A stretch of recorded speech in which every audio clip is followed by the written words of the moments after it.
Hello, and welcome to my entry for the Loss of Lieutenant July Challenge, the Maligned Profile Challenge. You can see that on screen right now, but the Loss of Lieutenant Challenge for July was to submit profile reports on maligned profiles, basically battle reports and games and experimentation with profiles that are traditionally considered a little bit maligned by the community. So if we go to my list here, this is going to be the first of three iterations of this list, but this is where I started. I wanted to experiment with some Ariadna, and in particular Ariadna profiles that you would see maybe in sectorals, but not so much in vanilla Ariadna, which I've been really enjoying recently. Um, you can probably see there's a little bit to unpick in terms of jank here, frankly. And not to put too fine a point on it, this list is kind of janky AF. But it gave me a bunch of things to experiment with, see what worked well, and narrow down experimentation over the course of several games into a list I'll present at the end of this video, which actually I think incorporates some new ideas and is a legit interesting way to play Ariadna. This is where we started. So you can see. So first thing to note is that there's a War Driver hacker, and there's a Rem Racer hacker. So this is an Ariadne list with two vanilla hacking devices, and of course the Rem Racer giving you +1 ballistic skill to your Tractor Mule Uragan Total Reaction Bot for a tasty ballistic skill of 11. The jank is starting strong and hard. That was one of the things that I wanted to experiment with. Basically, just can you surprise someone by taking hacking in an Ariadne list? There are a few staples. So oh look, it's an SAS Forward Observer. Big surprise there. Oh look, there's what else have we got? Yeah, Libertos, again, no surprises. But otherwise, there are a few things that are of note here. Oh, also Veronin. Veronin is list glue. If something is very, very janky, then worst case scenario, you can put Veronin in, and at least you'll have a good order pool. But the other things that I wanted to try is you can see here, here, and here are three Scots. So we've got William Wallace, a Highlander Grey HMG, and a Highlander Grey with T2 rifle. Now, these are staples of the Caledonian Highlander army and Wallace as well in Cosmoflot. But I very much wanted to try them in vanilla. And specifically, I wanted to try Wallace in vanilla quite a lot because I have a friend here in Canberra, ACT, where I play, who plays Caledonians. And he takes Wallace as his lieutenant, as you do. And every game, basically, at some point around about turn 2, he will run Wallace up the flank, hit you like the Fist of God, and then you just can't kill the bastard because Wallace in this edition is shockingly strong, tough, and really, really good. And if he can do that with Wallace as a lieutenant, there's really no reason why he can't do it with Wallace just on his own. So that was part of the test. I've also got a Moblot with Infiltration and Mimetism in there. He did not survive lengthy testing, but I did give him a couple of games, just because, I mean, it's a Mimetism, high ballistic skill, AP rifle, light shotgun, gunfighter in the midfield. Maybe it was okay. So I don't have pictures of the first battle that I played these in, but it was a local game against an opponent running OSS, and he was running an OSS list that was built around an all-star Asurus Harris. So it was Asurus Spitfire, Parvati, and an NCO, sorry, Yadu, with sort of the rest of what you'd expect: some posthumans, some Dakinis, some remotes, etc. But the real stars of the show were was that Yadu Asura Parvati Harris. My opponent won the roll, took first, and it turned out that the hackers actually held him at bay because it wasn't a hacker, Asura, who would have blown their brains out. He didn't think he was going to need hacking against Ariadna. And so he moved forward with this heavy team that was very, very good at engaging and killing camouflage markers. But I gave him sort of nothing other than some camouflage markers to kill. He sort of moved those up, then realized he couldn't push any further because if he did, he was going to be taking AROs from a war driver and pulled back. And two other things happened that were relevant to that game, which carried on into the remainder of the testing. But that was one of them. So the first thing that was really interesting to know was, okay, the hacking did a little bit. But the second two things that happened were I moved the Foxtrot forward, and sort of correctly not fearing Ariadne and suspecting it was an SAS, sort of correctly not fearing Ariadne long-range camouflage marker engagements, he elected to discover with the Asura, at which point the Foxtrot chose to reveal and forward observe, landed one of the 10s that it needs, two dice on 13s, but with cover. So it's a 75% chance to land the hit. Landed the targeted on the Asurus, and then I dropped a Tractor Mule missile on her head. Now, she correctly chose to reset. She resets on 12s rather than dodge endless missiles. So she reset on the first go, but it did put a wound on her, and it broke the Harry's team that she was in because they chose to dodge the missile strike. What this then led to was all of the remainder of the orders, 9 orders in the first combat group, or I think it was 8 at that point, being spent moving Wallace forward. He engaged the now non-Harris linked Asurus with his rifle, won the face-to-face roll, and killed her because it's a damage 14 T2 rifle and she failed to save, having already been wounded by the tractor mule. And then he ran into the building that the rest of that link team was occupying and just killed everyone. She just murdered everyone straight to death. By the end of the game, Wallace had killed about 184 points of OSS. Now, that translates to, it was about 6 models, which is a slightly smaller body count than the points would suggest, but that was hella effective. So that sort of convinced me that, yeah, okay, I'll play this list a little more. I took it exactly as it was. I want to say almost no iteration. I think I might have like tinkered with 1 or 2 things, but I'm pretty sure I didn't actually change anything. And I took it into a TTS game on this table. So, as a very short recap, I actually lost this one, mostly because we were trying to finish the entire game in about 70 minutes from deployment to game end. So we just absolutely YOLO'd through it. Many of the same things. I was up against a vanilla Aleph list running Penthesilea, Tusa, a Myrmidian officer. You may deduce that there's a little bit of jank happening here as well. But sort of what happened in this game is that we were playing safe area, no, sorry, quadrant control. So end of round scoring, and I kind of just, in the interest of getting the game done very quickly, attacked. But some interesting stuff. So the moblot came up this flank, up here, up this ladder to engage the rooftop. And he knocked a Dakini unconscious before getting taken down, which did clear this Dakini off the rooftop very briefly. The Monstrucker up there would repair it. But basically just pushed and attacked and pushed and attacked and pushed and attacked. And I kept my opponent on the back foot for pretty much the entire game. However, a couple of things went against me. The first was that in a scenario with no requirement for button pushing at all, and no requirement for specialists, and certainly no hacker bonus, against Ariadna, my opponent chose to play killer hackers. You're a douche, Ryan. You're a very good dude, but that was a real douchey thing to do. So that was I'm pretty sure it was just him also participating in the challenge. But yeah, so I got KHD'd as a faction that traditionally takes 0 hackers in a scenario with 0 requirement for hackers. So slightly salty about that, but it did highlight a vulnerability. KHDs still exist. And then the second thing that happened was that if you can just see, you see this up here, this little yep, that little brick up there. I pushed Wallace up there, across there, down there, up there, across there, up onto the rooftop, and he murdered his way through Penthesilea, several remotes, a bunch of targets, took out the Dakini again, and then tried to belt the shit out of the Monstrucker, who ran up onto... first it ran up onto this box here, and then it ran up onto... dodged up onto this rooftop there, and there was physically not space for Wallace to fit his base in context to make a CC attack. So all he could do was sort of fight shotgun with shotgun, and he didn't kill the thing. The kind of like, I'm standing on a chair and the floor is lava approach, technically very good against melee attacks. Very, very annoying. My opponent would have done it with, again, climbing plus model can choose to dodge in ways that like get you out of dodge a little more easily. But I'm very slightly salty about that. But the game ended up being, I think, a 1-point victory to him on classifieds or something. I'd scored the first round off of the rampant aggression.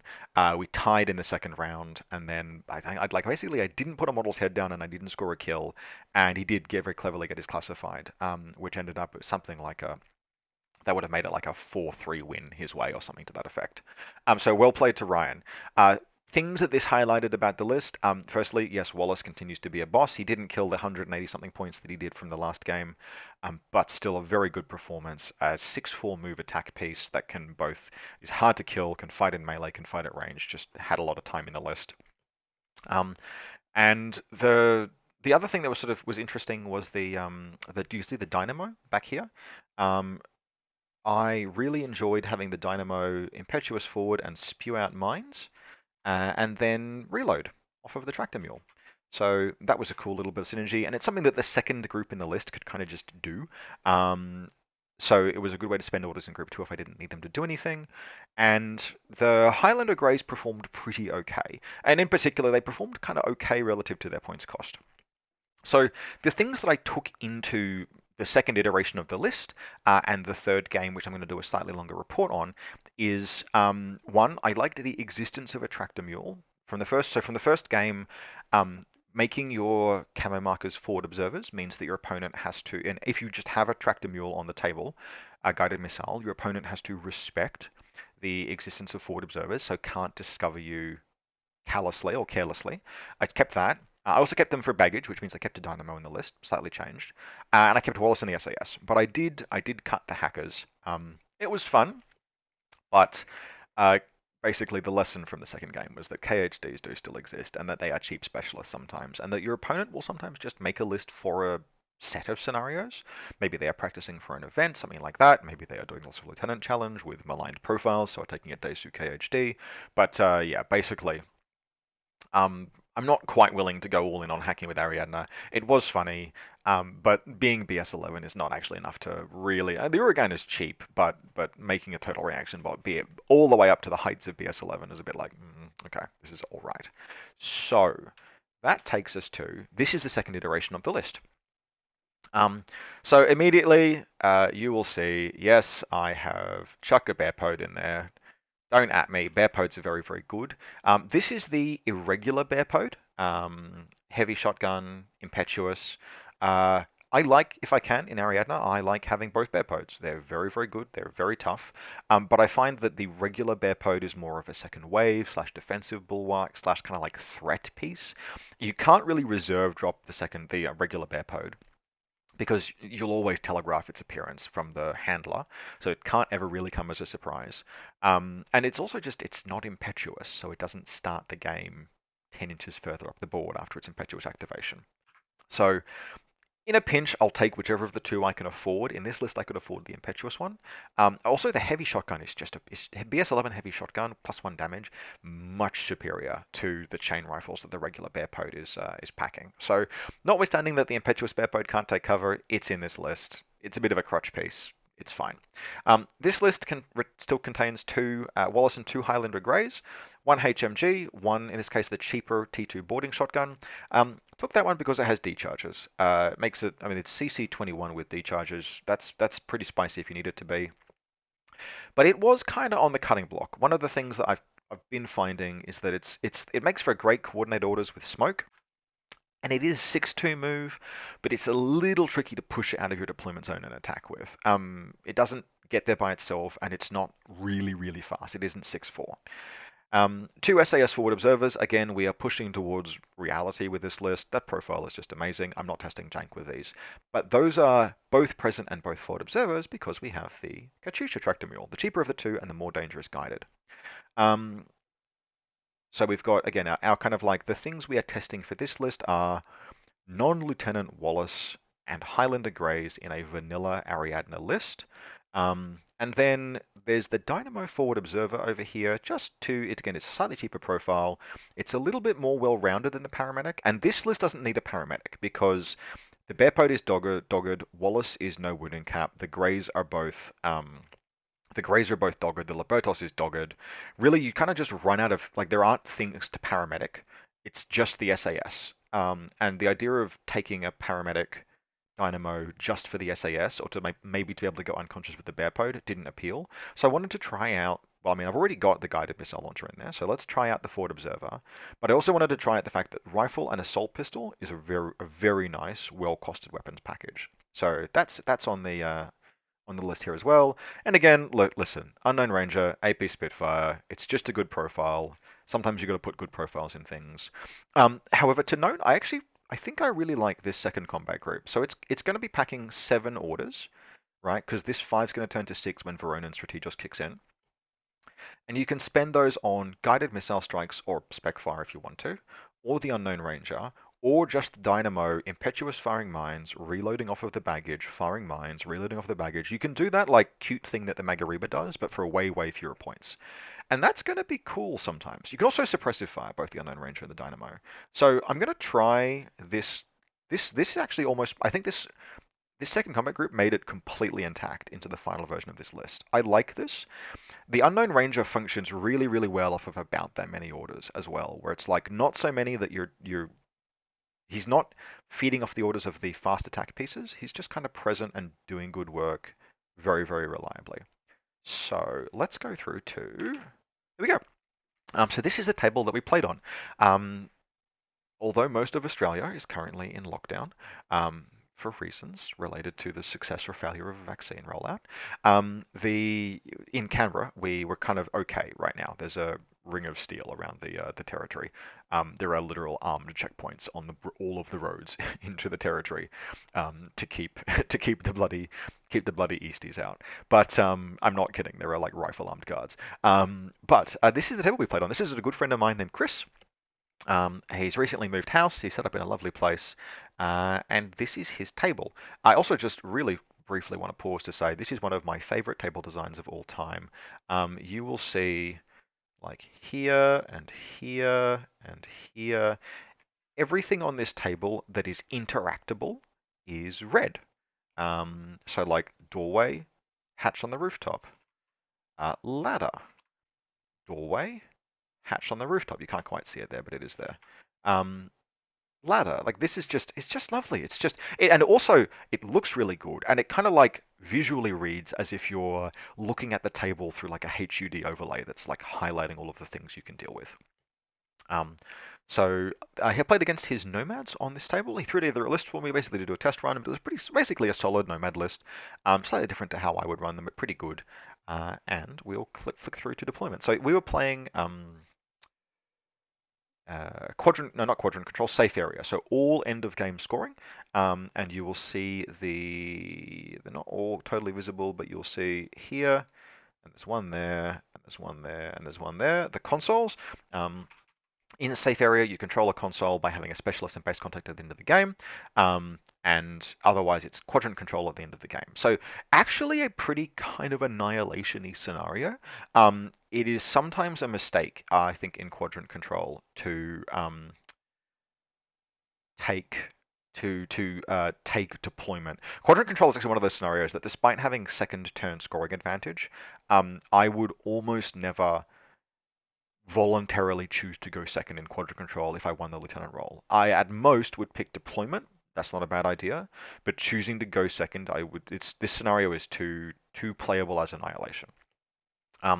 So Chris won the role, and he did indeed pick deployment, and he picked this side, which meant that I was deploying over here. And I spent a command token to have 3 reserves. The reserves that I chose were the irregular impetuous Bearpaw, William Wallace, and the Unknown Ranger, which is more than 100 points. So we'll just flick briefly through some of the highlights of deployment.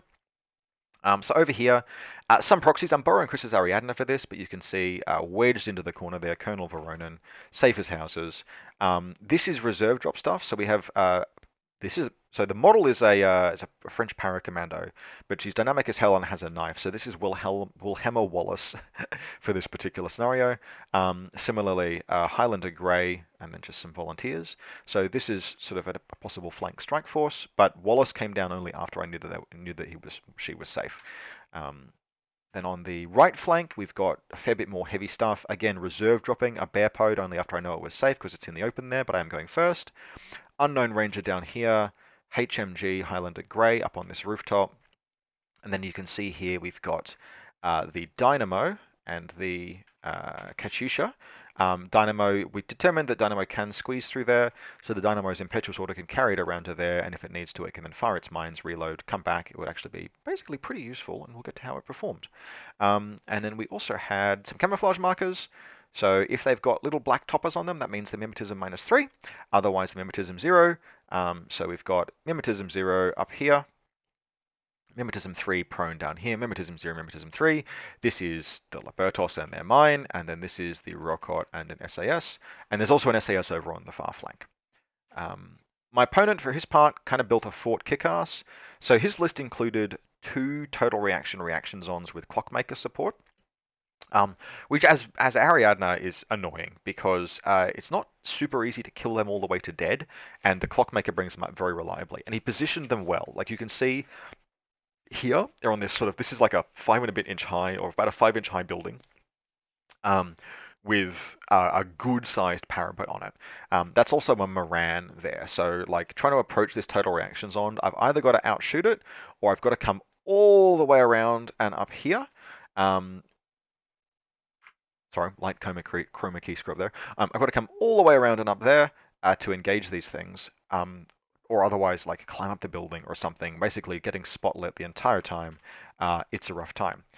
We've also got an interventor down here and a moderator. Whip 13 lieutenant in this one. So the interventor I know is not the lieutenant. He's trying to keep his lieutenant hidden as a moderator or decoy moderator.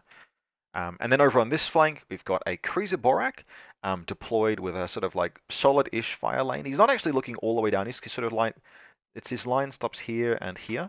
And then the reserve drop was this this total reaction bot, because my Bearpaw is set to come around this way. And so the total reaction bot is very well set up to pin that Bearpaw down and force some ungainly smoke. We also have, under these camouflage markers, are some zero, I think they're both zero forward observers. Because Chris is not the kind of player who would take killer hackers against Ariadna. He knows better, but in this case I had no hackers. There's also another Moran here. They're about to go prone. That everything basically is the usual. Everything is prone except for the total reaction bots and Cruiser. So I have first turn, and the first thing that happens is if we go back to deployment and the table, you see this this building here. So we've got this nice tall building in the midfield that I put a Rokot on just to make sure that he didn't do anything cheeky with like Masai Morans. It is accessed through this doorway, and a short movement skill, the entirety of a short movement skill, takes you up to the roof that I'm camping out on here. So no interiors on this building.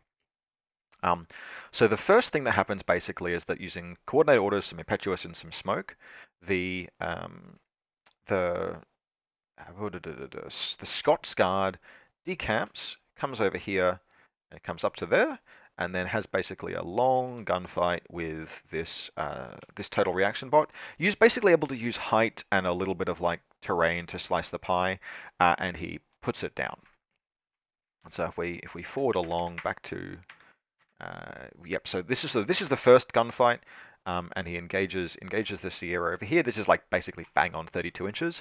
Puts it down, but not out, which is one of those things. Kind of what I was afraid of. These Sierras are going to be a pain the entire game. Damage 16 on the Highlander Grey is a wonderful quality of life. Just damage 16 is just good, even if it's not AP. And again, the model is 28 points. I think I lose one gunfight to a crit. I'd spang the armor rolls because it's armor 3. Eventually put the thing down. And there's a bit more utility, but basically he'll go prone up on the rooftop, but not before he is joined by the Unknown Ranger using all of the second group's order pool. So it looks from this high angle like you can see the Sierra, there's like some inconspicuous gunfighting, but what the Unknown Ranger really does is he tees up on, you can't see it here, but he tees up on the Cruiser Borak, who is in this direction. And he puts the Cruiser Borak wounded. Some really good armor rolls, basically. Even with the AP Spitfire, I can't put him down. But I'm able to put down this Moran, push this Sierra back into cover, and wound the Cruiser Borak with the Unknown Ranger's 7 orders. So all of that. Otherwise, we just have some movement forward.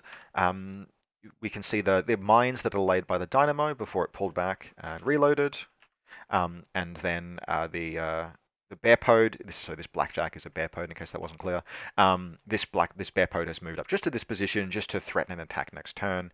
This list, and Ariadna generally, just has so many like quality attack pieces that beyond a certain point, you pick and choose your battles because you're always going to have something good to attack with. Okay, so, and then, yeah, last thing to note, Wallace, literally because it's incredibly, incredibly fast and I had a coordinated order to spend, pushed up, took a gunfight with this Jaguar, but did not kill it, actually. Made it smoke dodge. I just left Wallace here. Wallace is hard to kill, so I made it my opponent's problem.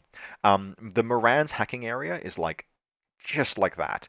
I actually had to dodge to get, like, through the hacking area, like clip around it to avoid it. But because you can pre-measure or you can measure zone of control after orders now, I sort of knew where I had to go. So Wallace has managed to get here without being targeted, fought the Jaguar, but nothing happened. Inconclusive. So end of this turn, I've pushed up to here and here. I'm sort of like, there's a long line of scrimmage where I'm just engaging things. A lot of models are down or gutsed. I think this Sierra that was over here survived, but sort of pulled out of line of fire. The Creaser got prone and safe. So this Sierra is down and a Moran is down, but sort of that's all, not the end of the world. But and I'm pretty far forward as well, which is a little risky. So my opponent for his part, let's see what pictures I've taken. No, okay, so my opponent for his part fixes the Sierra. Easy done. I think it takes a reroll, but that's all. Gets the Creaser Borak up, and then kind of realizes that I've left him nothing to attack. Everything is kind of hidden or not easily accessible, particularly with his big guns. He's packing 3 HMGs, and I haven't really given him any targets, and I've lightly trimmed his order pool, sort of, but not that much. So the main thing that happens actually is that Jaguar goes after Wallace.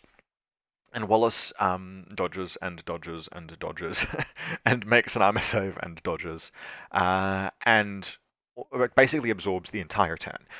Doesn't kill the Jaguar. I'm not willing, because the Jaguar it's a chain rifle Jaguar, but I'm not really willing to take saves. I want my opponent to be spending orders. So Wallace just absorbs an entire turn, which I'm perfectly happy with. And before I know it, it is my turn again.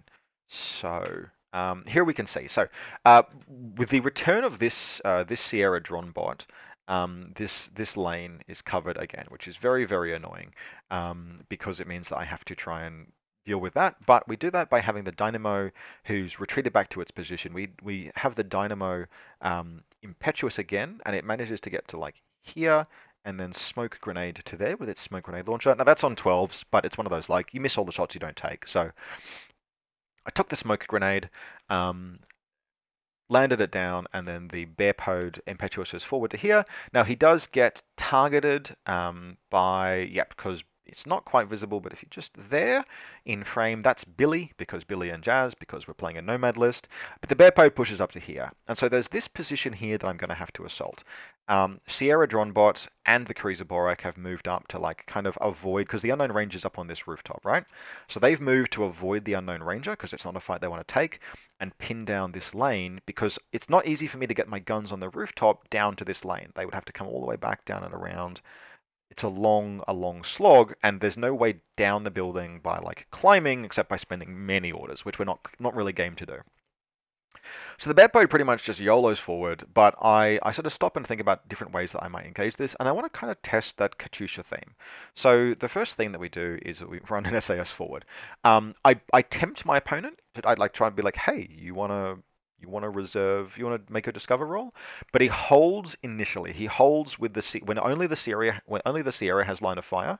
So and only the reactions on has line of fire. He holds with the reactions on, which is the right choice. He like declines to discover because he knows that if he does, I'll reveal, I'll target him 75% of the time, and I'll drop a missile on his head and kill him for free. Which means that the SAS gets all the way up to here, at which point he declares discover with the reactions on and hold with the Creaser. He declares discover with the Creaser and hold with the reactions on, at which point at basically point blank range, the SAS declares a surprise shotgun template attack. The Creaser makes his dodge on probably a 10, gets around here, but the Sierra fails both saves and goes unconscious, but not before the Sierra rolls a 2 and crits the SAS. Now, four chances to roll a 10% is actually like, it's not unreasonable the SAS went down there. Frankly, I should probably have gotten him into cover and come around like that.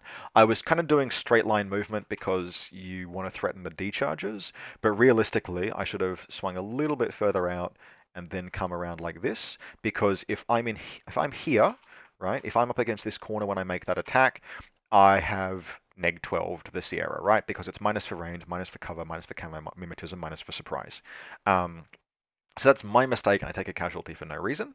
But that's okay, because we've got a Bearpaw, and in he comes, and he kills everyone off. What's the Creaser still doing there? Anyway, maybe the Creaser didn't quite get far enough around to dodge. I was comfortable with where he was. But the Cruiser was wounded from before, but the SAS puts this guy down, but does not injure the Cruiser. But in comes the big guy. We measure zone of control. We determine it's like 8.2 inches, which is in range for the shotgun template. But the Cruiser like can't dodge forever. The Bearpaw will just berserk him. So the Cruiser takes the shot, wounds the Bearpaw, and the Bearpaw puts the Cruiser down. Okay, so at this point, the only other thing that's not been captured so far is that during the impetuous phase, the now impetuous Highlander Grey, Highlander Grey, yep, Grey rifle, the impetuous Scott heavy infantry stood up and ran forward and engaged in the impetuous phase, the enemy's total reaction bot. Didn't kill it. It was an inconclusive firefight, and I think 2 more orders later, that I don't have cover at this point, is the downside. Frenzy is actually material. But after 2 more orders, he takes a wound, goes dogged, and then finishes off knocks back to unconscious the second Sierra John bot. So at this point, all 3 HMGs are down, but both reaction zones are repairable by an engineer. And indeed, in this photo, you can see there's a Zond bot.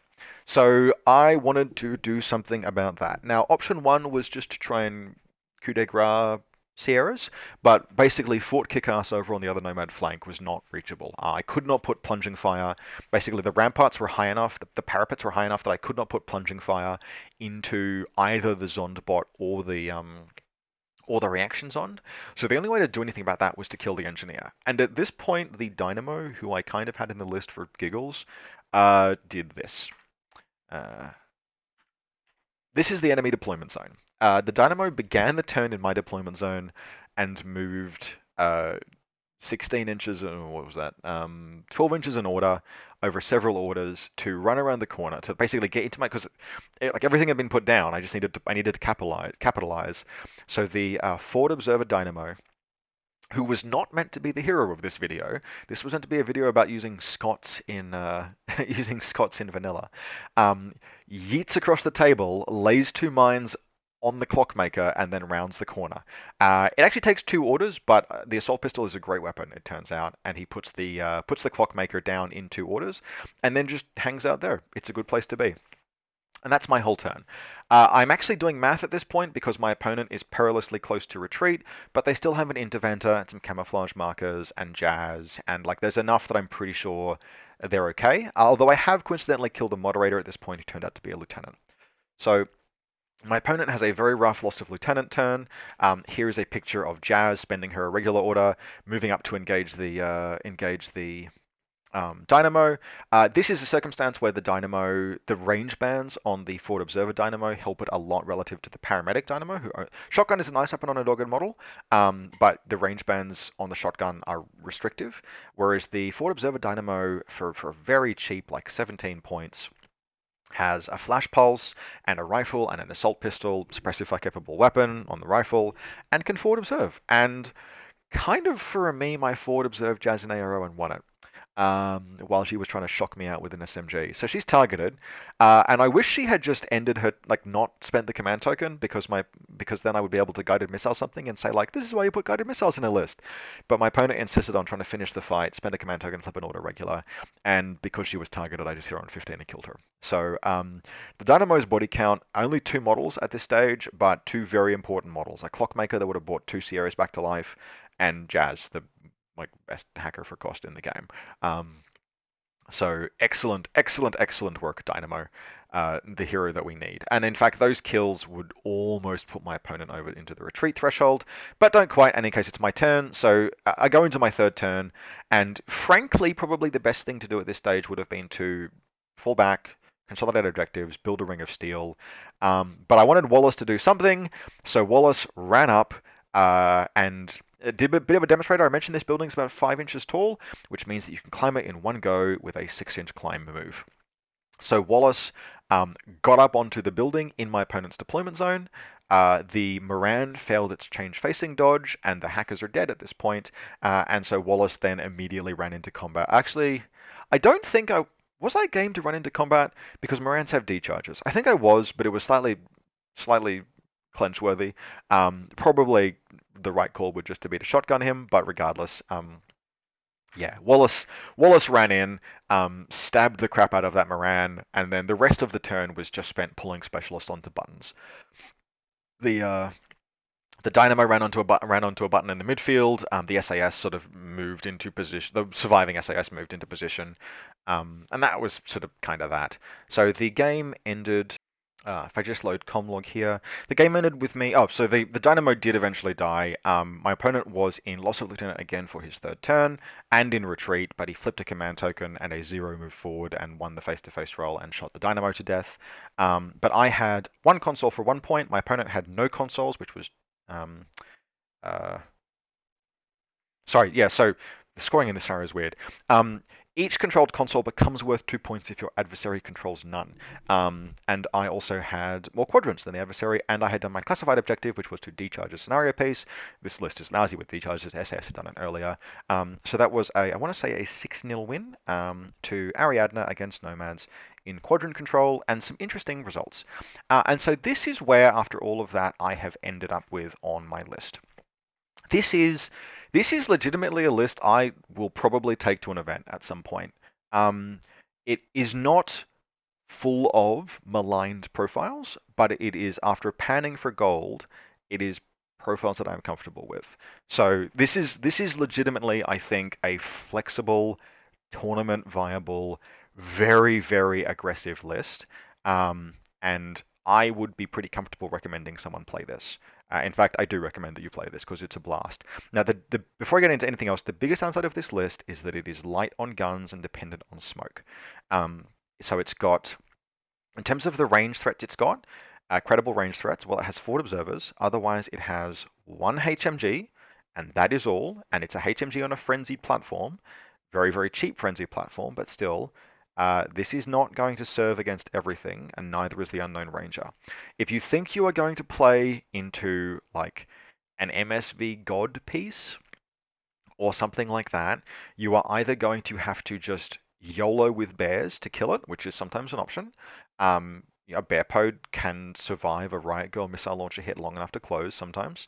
But if the table is very open and there are there's a linked Grenzer sniper or a linked Kamau or a linked Bag Marie or just a Marut on a roof somewhere, you may want to have a secondary list that covers off on this list's weaknesses because it is not heavy on guns. An alternate list, maybe you would take a Spetsnaz and perhaps Van Zant for some deployment zone threat, alternate angles of attack. But with that exception, firstly, this list has got tons of smoke. Wallace has smoke, Highlander Greys have smoke, both Bearpaws have smoke. This list is hot with smoke, and it's very, very, it's like 19s and 17s. Even before the Impetuous. Like, it's just lousy with smoke. And it is just absolutely lousy with attack pieces. So, in order, hey look, it's your boy, the regular Impetuous Bearpaw, and he's joined this time by the regular Bearpaw as well. I've gone back and forth on which group I like the regular Bearpaw in, but in this list, you've got enough regular orders and enough command tokens that it's pretty chill to make coordinated orders to move threat pieces forward in the first turn. And in particular, the Polaris and Wallace and the Highlander Grey are all prime pieces for moving forward as part of a coordinated order to stage them for attack. Now, you can also include SAS in that to get some forward momentum. But one of the things to note is that smoke as a targetless weapon is great to do part of a coordinated order because they can just throw it wherever. They are not bound by the usual target restrictions. So if you move forward the Highlander Grey, Wallace, and the Polaris Bear and throw smoke with them, you can, as a coordinated order. Don't put the SAS in that coordinated order because it will reveal him, unless your intention is actually to forward observe something with burst 1. Don't put the SAS in that because it'll break his camouflage. You might almost consider revamping certain elements of the list to accommodate that. Maybe the tractor mule moves into group 1, just as a possible example, because you actually totally can. A very fun coordinate order is 3 models with smoke or pitchers, in this case smoke, and a guided missile remote, because you can just move and have the target be whatever the guided missile remote is shooting, and then get 3 free smoke grenades, because targetless is sweet. But yeah, so we've got 2 Bearpaws. The irregular Bearpaw will almost always be one of your reserves. We have Wallace because Wallace is a 6/4 attack piece. Wallace is the closest that you will get to having another bear. And I cannot stress, like, Silhouette 2 with its own smoke, Wallace has good ranged attacks and amazing close combat and is incredibly dangerous and is crit immune and shock immune. Um, is expensive, but Wallace is as premier a like assault piece as it will kill a tag, right? There is almost no one piece in the game that if you need to, you can't kill with Wallace. So Wallace is a guided missile that can also just occasionally be a brick. Like smoke on 17s, good armor. Like it's very hard to put Wallace down. You can still die. Viral rounds, right? No BTS. Even a breaker rifle can be a bit threatening if you don't make your rolls. But there's Wallace. There's also just the one Highlander Grey. So what I was finding was that as much as like 20 points for that shotgun Highlander Grey as a steal, I just wasn't getting it forward very much.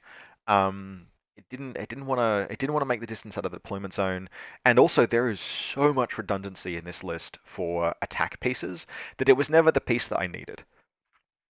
I had to be so far down the list of stuff, the list of things that like would have to be dead before I would reach for the second Highlander Grey. So purely a casualty of how many other good things there are in this list. But again, I have no qualms recommending any of the Highlander Grey profiles for inclusion in a list if you think you can stage them and get them forward. Coordinated orders, again, are excellent for that. Just don't in vanilla Ariadna, you don't need them. But I totally kept the heavy machine gun. And again, like if you wanted to pay for a premium heavy machine gun, you'd be looking for a lot of points for something like a veteran Kazakh or a Spetsnaz. Spetsnaz is 38 points and is single wound armor 1.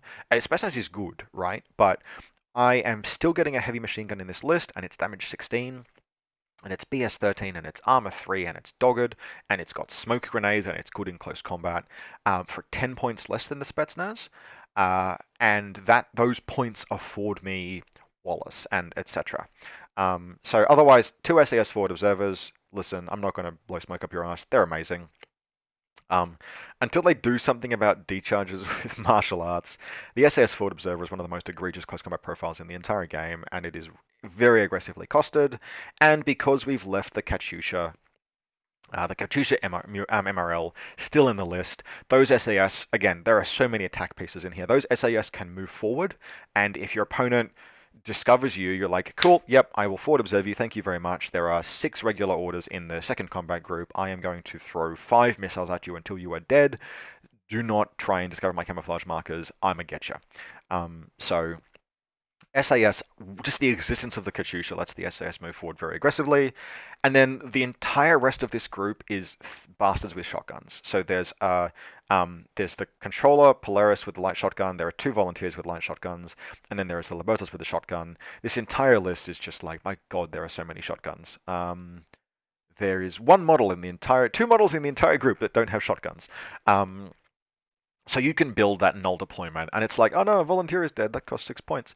So yeah, and then the second combat group, because it performed so well, the Unknown Ranger, absolute boss, Dynamo, again, surprise hero of the last game for 18 points. I am comfortable including that in my lists now. And there are going to be games where, like, the Unknown Ranger maybe is dead to terrible luck.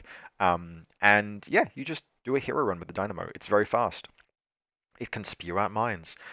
It can reload off of the tractor mule. Go crazy. That's awesome. And then Veronin in Group 2. If you need to, you can always slip Veronin into Group 1. If there's been a casualty, and all of a sudden you've got a Bearpaw, with bazillion orders to spend.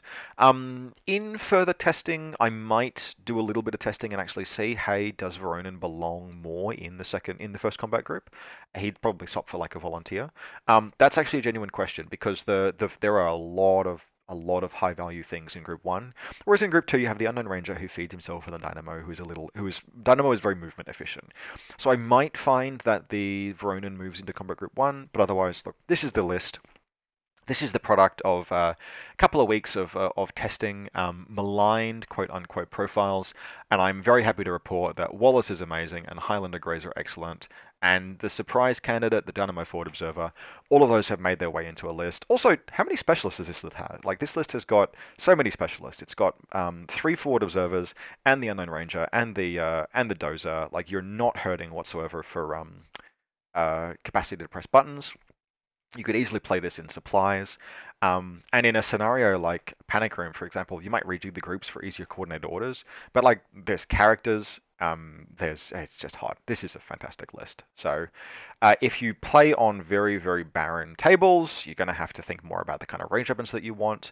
But on anything that I would consider like medium density or in particular like interactability, this is a fantastic list for interactable tables. It's very fast, it's mobile, it has multiple climbing plus pieces, and it has lots of like, there's lots of 6-2 movement. The attack pieces in this list either infiltrate, or our 6-2 move, or our 6-4 move, or our 8-4 move.